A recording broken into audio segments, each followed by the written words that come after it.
Lo schianto con una Fiat Panda che proveniva da Castrette, la carambola a centrostrada, l'impatto con un SUV che non ha potuto evitare lo scontro. Incrocio al Baston sulla Postumia tra Merlengo e Paderno poco dopo le 23.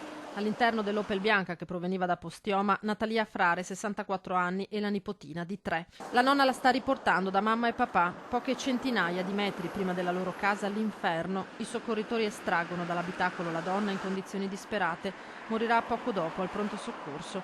La nipotina è grave, viene ricoverata in terapia intensiva. Sul posto il figlio della vittima e papà della piccola, Cristian Zanatta, presidente del Comitato Zona Nord, che tante volte ha chiesto interventi per la messa in sicurezza dell'incrocio. Un vigile del fuoco lo ferma, si sieda, gli dice. L'angoscia per il destino della figlioletta e della madre, la notizia che quest'ultima non ce l'aveva fatta. Arrivare all'incrocio e non capire la situazione, non avere nessuno che mi confortasse, ma solamente purtroppo vedere i mezzi distrutti e avere solamente una telefonata che mi pregava di andare velocemente presso l'ospedale. Ecco, questi sono momenti che io non auguro a nessuno.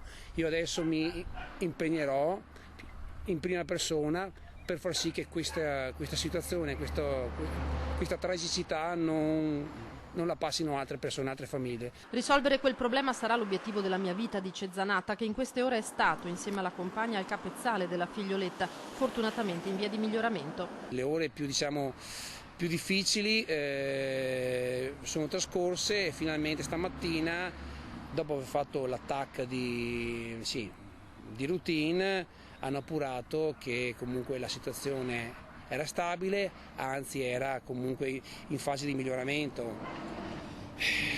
Purtroppo mia madre non c'è qui a vivere con noi questo momento di gioia, però so che sicuramente avrebbe fatto questa scelta, avrebbe scelto lei di morire al posto di mia figlia 10-100 volte. Ecco.